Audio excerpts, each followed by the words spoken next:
한 할아버지가 땅바닥에 쪼그려 앉아서 무엇인가 열심히 찾고 있는 거예요. 이를 본 그 이웃집 청년이 할아버지 뭘 그렇게 찾으세요? 뭐 잃어버렸어요? 그러니까 할아버지가 잃어버렸어. 같이 찾아드릴까요? 같이 찾아줬으면 고맙겠어. 그래서 둘이서 정말 열심히 막 찾는 거죠. 막 열심히 찾는데 한참을 찾아도 안 나오는 거예요. 안 나오니까 청년이 다시 물어보는 거예요. 할아버지 무엇을 잃어버렸어요? 열쇠 잃어버렸는데 그럼 어디서 잃어버렸어요? 집에서 잃어버렸지. 근데 왜 여기서 찾으세요? 여기가 훨씬 더 밝잖아. 이렇게 말을 하는 거죠. 여러분, 우리 다 같이 이렇게 인사했으면 좋겠어요. 우리 정신 차리고 삽시다. 시작. 정신 차리고 삽시다. 예. 잃어버린 것은 집에서 잃어버렸는데 찾는 것은 엉뚱한 것에서 찾는 그런 일들. 거기가 더 밝다고. 삶을 살다 보면 무엇을 잃어버릴 때가 있습니다. 또 평화로운 일상이 흐르다가도 갑자기 생각하지도 못했던 그러한 그 어려움이 닥쳐오기도 하죠.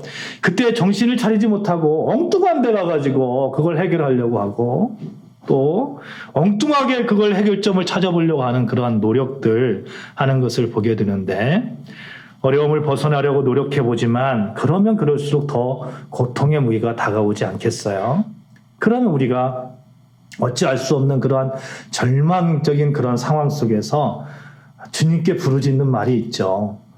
주님 어디 계십니까 대체? 주님 어디 계십니까? 왜 이런 어려움이 나한테 옵니까? 이런 그런 그 말들을 하는 경우를 보게 됩니다. 말라기서 1장을 보면 인간의 이런 성향을 그대로 보여주고 있는 거죠. 말라기서 1장 2절을 보면 하나님께서 이렇게 말씀합니다. 내가 너희를 사랑한다. 내가 너희를 사랑한다. 이렇게 말씀하세요. 그러니까 이스라엘 백성들이 뭐라고 얘기하냐면 주께서 어떻게 우리를 사랑하셨습니까? 이렇게 얘기합니다. 내가 너희를 사랑했고 여전히 사랑하고겠다 하는 그런 주님의 말씀, 하나님의 말씀이 있으니까 이스라엘 백성들이 그러면 하나님께서 우리를 사랑했다는 그 증거를 한번 보여주십시오. 증거가 무엇입니까? 저도 가끔 이런 질문을 받습니다. 하나님을 사랑한다고 하는데요. 그 증거가 어디 있습니까? 뭔가 번들하게 살아야 되지 않겠습니까? 왜 내 삶은 이렇게 매일매일 이렇게 꾀지지하게 그렇게 살아갑니까? 이런 이야기를 많이 듣습니다. 그런 질문을 많이 받습니다. 이스라엘 민족이 이런 푸념을 한 까닭이 있어요. 이스라엘이 통일왕국이 다윗왕 또 솔로몬 때 있었잖아요. 근데 솔로몬이 죽고 나서 북쪽 이스라엘과 남쪽 유다로 이렇게 갈라집니다. 북쪽 이스라엘이 BC 722년경에 먼저 아수르한테 멸망을 당하죠. 남쪽 유다만 남았어요. 남쪽 유다도 이렇게 잘 버티다가 BC 586년경에 이 바벨론의 느부갓네살 왕에 의해서 멸망을 당합니다. 그래서 이제 끌려가죠. 바벨론으로 끌려갑니다. 이렇게 코를 꿰서 이렇게 끌려갔다고 하니까 얼마나 지금 비참한 그런 광경이겠어요? 그렇게 포로 생활을 한 70여 년간 하고 있었어요. 그런데 이제 바벨론이 그러니까 지금의 페르시아, 이란이죠. 이란. 그 왕국에 의해서, 바사 왕국에 의해서 멸망을 하고 다시 이스라엘 백성들이 이렇게 이스라엘로 본토로 돌아가게 됩니다. 이스라엘 백성들이 귀국을 해서 처음 한 게 뭐냐면 성전을 쌓는 거예요. 성전을. 근데 방해한 사람들이 있었어요. 사마리아 사람들이에요. 방해하니까 무려 16년 동안 성전을 지치를 못하는 거예요. 그때 나타난 선지자가 학개 선지자죠. 학개, 스가랴 이런 선지자들이 나타나서 왜 성전을 짓지 않냐. 야, 너희 집은 그렇게 깨끗하게 그렇게 지어가면서 너희 집은 3층, 4층, 5층, 10층, 100층으로 그렇게 지어가면서 왜 성전은 그렇게 짓지 않니? 이렇게 신랄하게 비난을 하죠. 그가 이 학개 선지자에 의해서 그때에 이제 예루살렘 성전이 완성이 됩니다. 그런데 문제가 생겼어요. 문제가 뭐냐면 성전을 건축하기는 했는데 마치 무엇인가 다 이룬 것처럼 예배는 형식적인 예배가 되었고요. 이스라엘 백성들의 삶은 그렇게 무기력에 빠졌습니다. 또다시 신앙이 무너져 내린 거예요. 이때 활동했던 선지자가 말라기 선지자죠. 신앙을 회복하라 하는 거죠. 요즘 그 밤에 이렇게 보면요, 십자가들이 굉장히 많이 있잖아요. 교회들이 굉장히 많이 있습니다. 교회들이 굉장히 많이 있는데 예배는 어떻게 잘 드리고 있습니까? 우리가 가슴에 손을 한번 얹고 한번 생각해 보자고요. 예배 잘 드리고 있습니까? 아멘. 잘 드려야 되겠죠? 잘 드려야 되겠습니다. 근데 썩 잘 드리지 못하는 것 같아요. 그렇게 좀 하나님 앞에 그렇게 자신 있게 나아가지 못할 것 같아요. 형식적인 예배, 그리스도인들의 삶은 무기력해져 있죠. 마치 말라기서의 그런 상황과 같습니다. 피폐한 믿음을 가지고 있었다는 거예요. 피폐한 믿음을. 그들의 삶은 또 어땠습니까? 말라기 시대에 이 패권을 잡고 있었던 그 나라가 페르시아라고 그랬잖아요. 바사왕. 그리고 유다는 이 페르시아 바사의 이 가난한 그런 소외된 지역에 불과했어요. 강대국의 식민지였어요. 이방 민족의 위험이 늘 있었어요. 메뚜기와 가뭄이 찾아와서 농사 짓는 일을 망치기 일쑤였고, 이스라엘 백성들은 그렇게 생존에 그 필사적인 그런 싸움이 있어야 되는 그런 상황이었습니다. 믿음은 피폐했고, 삶은 그 삶은 피폐하고, 또 암울하고 답답하고 풀리는 일이 없고, 그들이 보기에 하나님께서 정말 사랑하는가, 이런 의심이 들 수 있죠. 현실을 보면 도무지 하나님께서 자신들을 사랑한다는 증거가 보이지 않습니다. 그러한 상황 속에서 주께서 나를 사랑하십니까? 어디 계십니까 대체? 주님은 어디 계십니까? 이렇게 항변을 하고 있는 겁니다. 우리도 가끔 현실이 너무 고되고 힘들어서 하나님 저 사랑하는 거 맞나요? 정말 저 사랑하나요? 하나님의 자녀를 사랑한다 그러는데 내가 예수를 믿고 주님의 자녀가 되었다는 그 확신은 있는데 하나님 정말 저 사랑하나요? 그 증거를 한번 대십시오. 이렇게 하소연하기도 합니다. 현실이 너무 힘들고 앞길이 풀리지 않고 연속되는 실패를 경험하고 거기에다가 믿음도 그렇게 그렇게 썩 좋지 못한 그런 믿음의 상황이라면 충분히 그럴 수 있죠. 어느 목사님의 간증이에요. 설립된 지 한 30년 정도 된 중형교회 목사님인데 이분이 설교 중에 개척 당시의 이야기를 하시는 거예요. 이분이 개척을 할 때 지하실에서 개척을 하신 거예요. 저희 교회도 지하실에서 개척했었죠. 근데 추석 때, 그때 추석날이었었는데 비가 엄청 쏟아졌어요. 근데 저희 교회도. 근데 밑에 물이 흥건히 쌓였었는데 사모님과 저랑 이렇게 물을 푼 그런 기억이 있습니다. 이 목사님도 그랬던 거예요. 교회 지하실이니까 비만 오면 물이 새는 거예요. 비만 오면. 비만 오면 물이 새니까 두 분이서 또 목사님 또 사모님 또 아드님이 한 분 계셨는데 세 분이서 걸레로 이렇게 막 닦는 거예요. 맨날 비만 오면. 근데 아들은 나중에 닦다 이제 나가 떨어져가지고 이제 아들은 비가 와도 들어오지도 않는답니다. 그러니까 이제 사모님하고 목사님하고 둘이서 비 오는데 막 이렇게 닦는 거예요. 막 닦다가 어느 순간에 사모님도 안 나온 거예요. 목사님이 혼자서 막 이렇게 그 비 오는 날 바닥을 막 닦다가 그 의자들 밑을 막 기어다니다가 그냥 몸이 꼼짝을 너무 힘들어서 꼼짝을 못하니까 바닥씩 기어가지고 강대상에 올라오면서 걸레를 확 던지면서 뭐라고 말씀하시냐면 어쩌라고요 대체 어쩌라고요 이런 말씀을 하셨다는 그런 간증을 들었습니다. 여러분 정말 그리스도인으로 나름대로 열심히 살았고 기도도 열심히 했고 하나님을 믿는다고 생각했는데 전혀 다른 결과가 주어졌을 때 충분히 그럴 수 있을 것입니다. 우리는 인간이기 때문에 충분히 그럴 수 있습니다. 이해할 수 있습니다. 하나님에 대해서, 하나님의 사랑에 대해서 의심할 수 있습니다.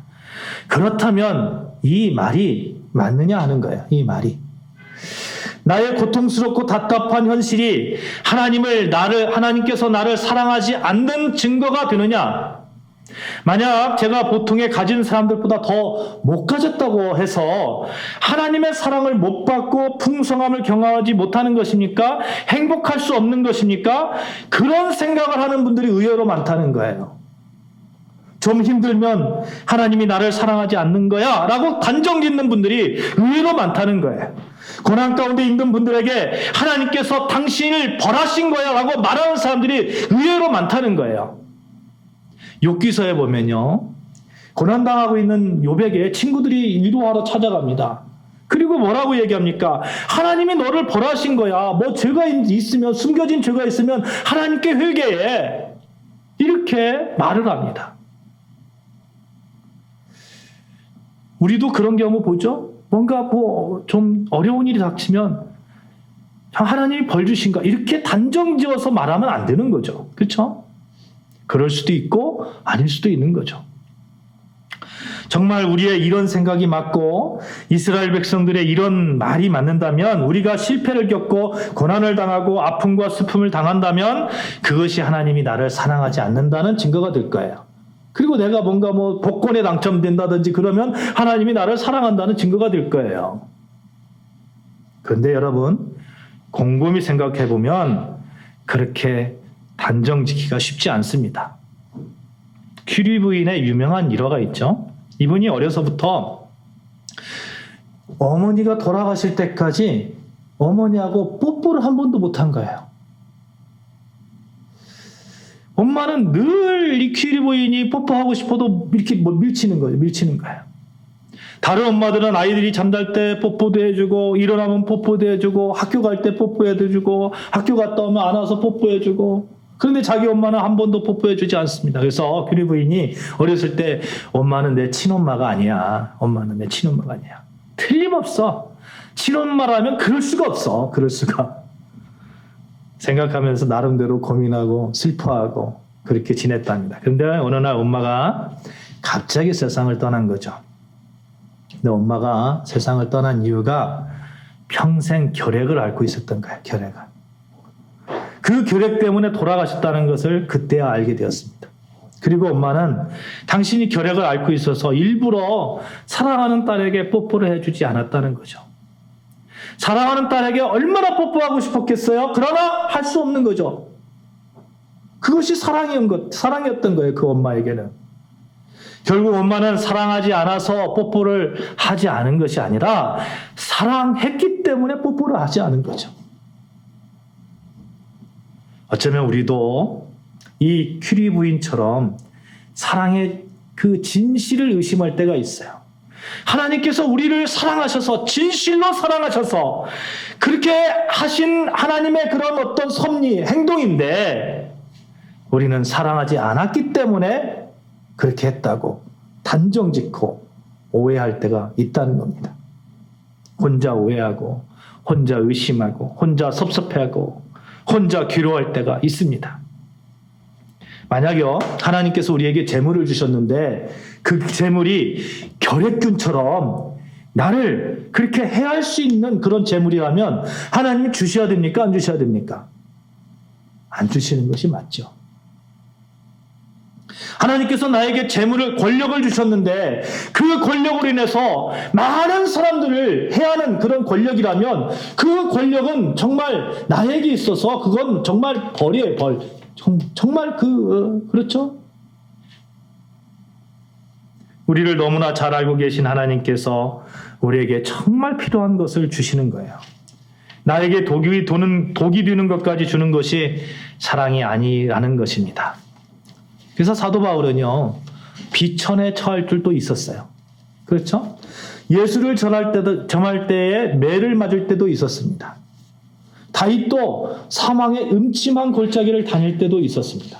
그러나 이 모든 것들이 결단코 하나님이 자신을 사랑하지 않는 증거가 된다고 말하지 않습니다.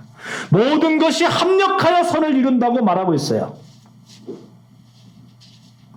영원한 생명, 영원한 행복, 하나님의 자녀다움으로 설 수 있는 그 걸음, 합력함, 이것이 진정한 하나님의 사랑이 아니겠습니까?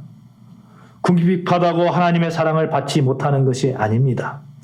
풍부하다고 하나님의 사랑을 받는 결정적인 증거가 되는 것도 아닙니다. 그러면 여러분, 하나님의 사랑을 받은 증거가 어디 있습니까? 여러분, 하나님의 사랑을 받았다고 믿고 아멘 하십니까? 대답을 못 하시네. 아멘 하십니까? 아멘, 아멘. 그 증거가 무엇입니까? 내가 구원받았다는 증거 아니겠어요? 그걸로 증명되는 거 아니겠어요? 여러분과 제가 이 자리, 이 예배의 현장에 있는 것, 그것만큼 하나님의 사랑을 받는 그 증거가 어디가 있습니까? 아무나 이 예배의 자리에 있습니까? 아니요, 그렇지 않습니다. 하나님의 자녀, 하나님께서 택함 받은 하나님의 사람만이 이 예배의 자리에 설 수 있는 거예요. 하나님을 아버지라 부르고 예수 그리스도가 우리의 죄를 대신 짊어지시고 십자가에 못 박혀 죽으시고 나를 살리신 그 예수 그리스도의 부활을 믿는 자들이 이 자리에 서 있는 겁니다. 기도 아무나 합니까? 찬양 아무나 합니까? 말씀 아무나 사모합니까? 그렇지 않습니다. 하나님의 사랑을 받고 있는 결정적인 증거는 이 예배의 자리에 있고 또 우리가 찬양하고 있다는 거고 기도하고 있다는 거고 말씀을 사모하고 있다는 겁니다. 이 예배에 오신 여러분은 하나님의 확실한 사랑을 받고 있는 그 증거를 가지고 있습니다. 여러분, 우리 한번 이렇게 고백해 볼까요? 하나님은 여전히 나를 사랑하십니다. 시작. 하나님은 여전히 나를 사랑하십니다. 아멘, 아멘, 아멘. 이 고백이 여러분의 삶 가운데 평생 따라다니시기를 주님의 이름으로 축원합니다. 아멘. 이렇게 고백함에도 불구하고 왜 실제적 어려움이 닥치면 또 불안해하고 언제 고백했었냐, 고백했었냐는 듯이 믿음이 그렇게 없는 말들이 불쑥불쑥 튀어나오냐 하는 거예요. 마태복음 14장에 보면 오병이어의 기적을 경험한 제자들의 모습이 나옵니다. 오병이어를 그 기적이잖아요. 기적 중에 기적이잖아요. 오병이어의 기적을 경험하고 예수님께서 배를 타고 급히 떠나라고 말씀하십니다. 그래서 제자들이 이제 배를 타고 급히 떠나요. 좀 이렇게 기적을 경험했으니까 수많은 사람들이 그 기적 가운데 있었으니까 좀 그곳에서 좀 이렇게 좀 우쭐대고 싶지 않았겠어요? 근데 예수님께서 빨리 떠나라고 이렇게 말씀하는 거예요. 배를 타고 떠납니다. 한 수리쯤 떠났는데 바다에 갑자기 이렇게 파도가 치는 거예요. 갑자기 바람이 부는 겁니다. 너무너무 무서운 그런 상황이 됩니다. 죽을 것 같은 그런 상황이 되었어요. 이러지도 못하고 저러지도 못하는 상황이죠. 수리만큼 떨어졌으니 몇 킬로 들어갔으니까 배를 출발하고 바로라면 바로 들어오면 되는데 이제 바다 한가운데 있으니까 이러지도 못하고 저러지도 못하는 그런 두려움 가운데 있었습니다. 한참을 있는데 저쪽에서 마치 유령 같은 그런 자가 이렇게 쭉 걸어오는 거예요. 아니 배를 타고 있는데 바다 한가운데서 유령 같은 사람이 이렇게 걸어와요. 얼마나 무서웠겠어요. 얼마나. 그런데 무서워 벌벌 떨고 있는 그 제자들에게 예수님께서 나다 이렇게 말씀하시는 거예요. 베드로가 그걸 보면서 야 예수님 바다를 걸어오시네요. 예수님 나도 그렇게 한번 걷게 해주세요. 이렇게 말합니다. 예수님이 걸어와라 무리를 걸어오라 이렇게 말씀합니다. 베드로가 무리를 걷기 시작합니다. 두벅두벅 걷는데 갑자기 바람이 휙 부는 거예요. 그러니까 무서워가지고 뒤를 옆을 쫙 보니까 막 바다가 있는 거죠. 그 상황 속에서 베드로가 빠지기 시작합니다. 예수님 내가 죽겠습니다. 예수님 지금 예수님을 향해서 걸어가고 있어요. 기적을 경험하고 있는 그 현장 가운데 갑자기 뒤를 돌아보니까 바다에 푹 빠져버리는 그 베드로의 모습 얼마나 참 웃깁니까? 한마디로 웃깁니까? 그러면서 예수님께 나 죽겠습니다. 예수님께서 즉시에 성경에 보면 즉시라고 말씀하죠. 빠져가는 그 즉시 이렇게 잡고 이렇게 손을 잡고 빼시면서 뭐라고 말씀하시냐면 믿음이 적은 자여 왜 의심하느냐 이런 말씀합니다. 믿음이 적은 자여 왜 의심하느냐? 믿음이 적은 자여 왜 하나님의 사랑을 의심하느냐? 믿음이 적은 자여 왜 두려워 떠느냐? 믿음이 적은 자여 왜 환경만 바라보느냐? 말씀하고 있는 거죠. 여러분, 여기서 우리는 중요한 신앙의 원리를 발견하게 됩니다. 우리가요, 이 기적 가운데 있는 그런 믿음의 상태의 그런 현장 속에 있더라도 어느 순간에 두려움 이렇게 바라보게 되면 그냥 물속에 폭 빠져버리는 거예요. 그런 신앙의 상태, 그런 상태가 우리 인간이라는 거예요. 인간이 그렇게 좀 약한 존재입니다. 몇 초 전에는 예수님과 같이 바다 위를 걷던 그 믿음도 어느 순간 깊은 바닷속을 빠져드는 그런 빠져들으면서 허우적거리면서 살려달라고 애쓰는 그런 상황이 얼마든지 우리에게 닥칠 수 있다는 거예요. 예수님께서 그들을 향해서 믿음이 적은 자여 왜 의심하느냐? 과연 믿음이 적다는 그 의미, 왜 의심할 수밖에 없느냐? 여러분, 믿음은요 이 지속적이지 못하는 거예요. 우리 인간이 유한하잖아요. 유한하기 때문에 우리가 이 믿음을 가지고 지속적으로 정말 강력한 그런 지속적인 그 믿음을 갖기가 그렇게 쉽지 않아요. 부단한 노력이 있어야 돼요. 어떤 결정적인 그런 사건이 있어야 돼요. 예수 그리스도를 인격적으로 만나는 그런 사건들이 일어나야 돼요. 물 위를 걸을 때는 믿음이 있다가 거친 파도를 보고 즉시 믿음이 사라지고 두려움이 가득 차 있는 그 제자들 한번 보십시오. 바로 오병이어의 기적을 겪었어요. 정말 예수님이 그런 분이시구나. 예수님이 걸어오시는 것까지 봤어요. 물 위에 걸어오시는 것도 봤어요. 예수님이 그런 분이시구나. 베드로는 거기까지 했어요. 그럼에도 불구하고 물에 빠지더라는 거예요. 여러분, 우리가 기적을 경험할 때 힘이 나잖아요. 그렇죠? 그런데 한참 뒤에 어떤 어려운 상황이 오면 내가 언제 기적의 사람이었나? 언제 내가 예수님을 믿었었지? 까마득하게 잊어버리고 다시 원점으로 돌아가 버립니다. 죽을지도 모른다. 이런 상황 속에 다가오면 믿음이 있는지 없는지, 믿음이 지속적인 그런 성장에 있는 믿음인지 이 구분이 되더라 하는 것이죠. 그러므로 여러분, 우리가 우리 자신을 분명하게 인식해야 됩니다. 예수님과 같이 동고동락했던 제자들, 수제자라고 하는 베드로도 그렇게 믿음이 없음을 보여주었는데 하물며 난가, 그러면서 겸손해야 되는 거죠. 믿음에 있어서 겸손해야 됩니다. 어떤 상황 속에서도 주님이시여 이 지속적으로 주님을 사랑할 수 있는 믿음을 허락하여 주시옵소서 고백하고 기도하며 나아가야 되는 것이죠.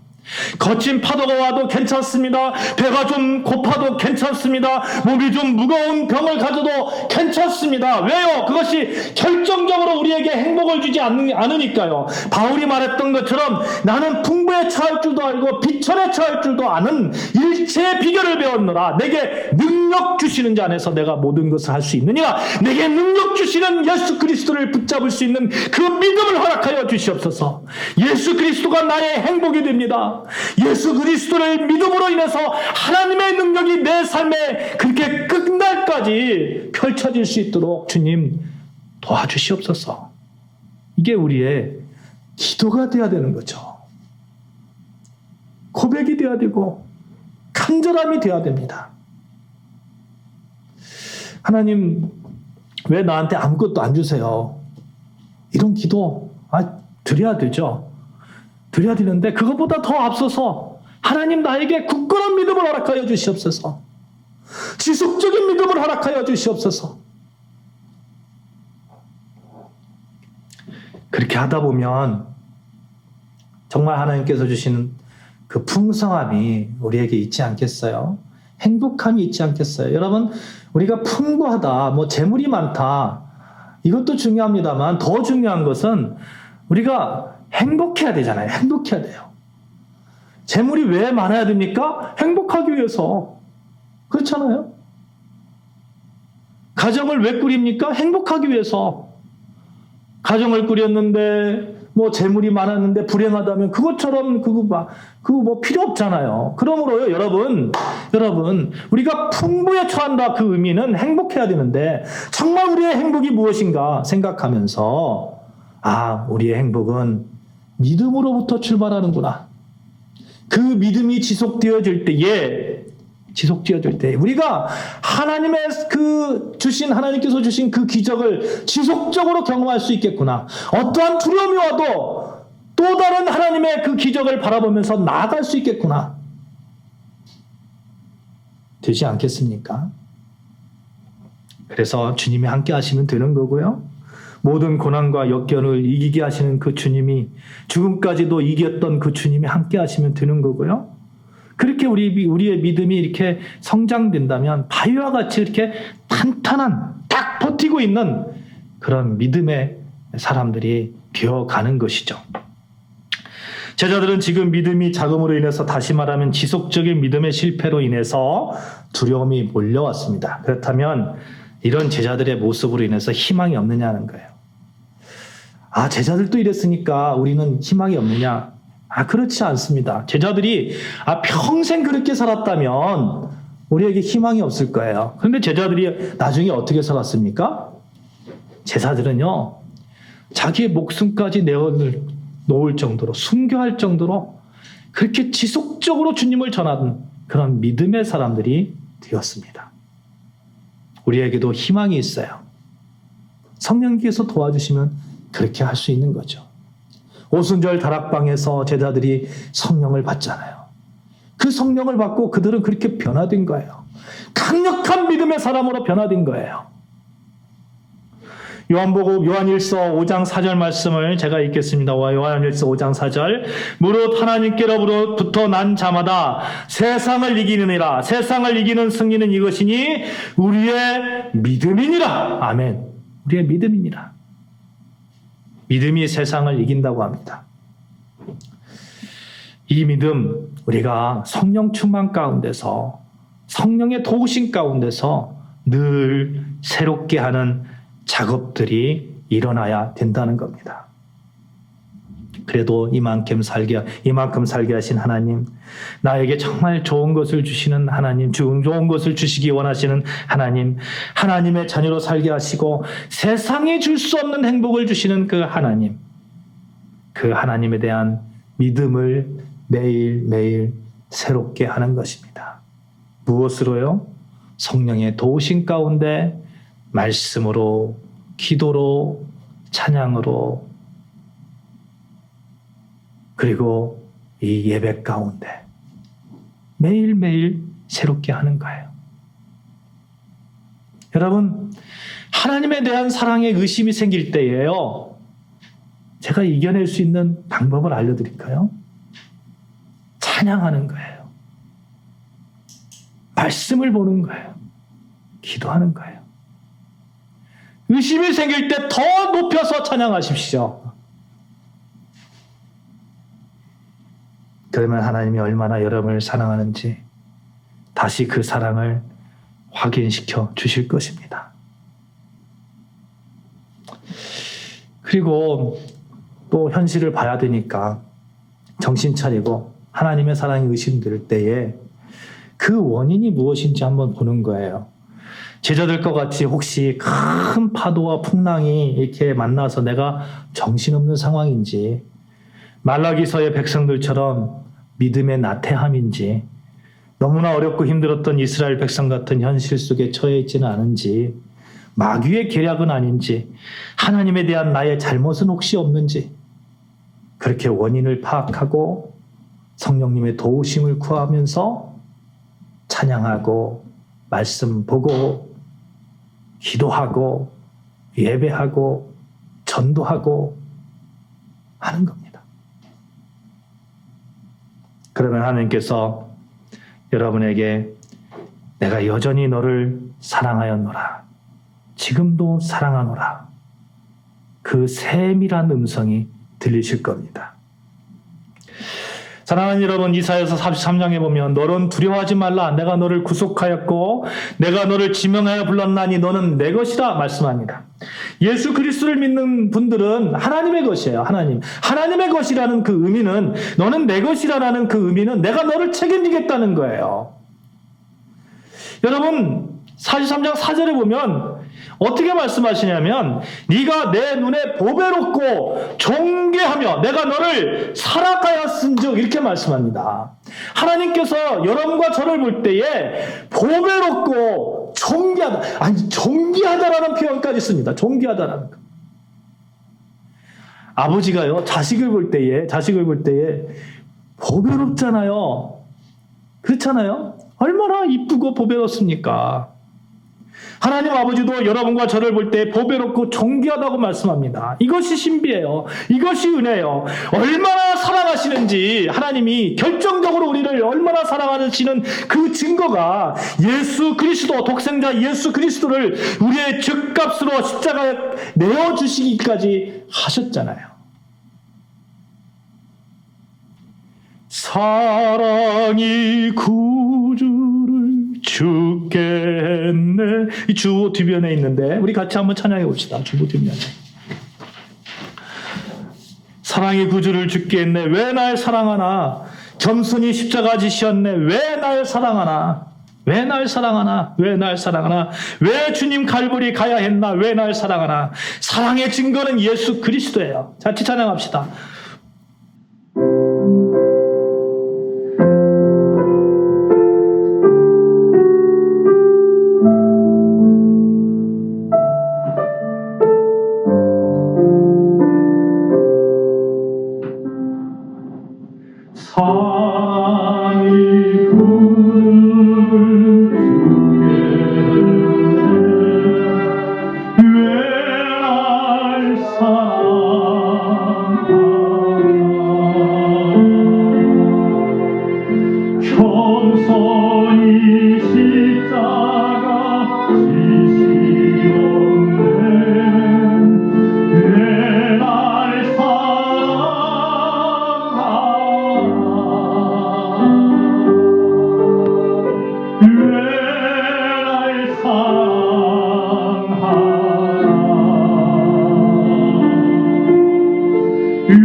하나님, 저 정말 사랑하나요?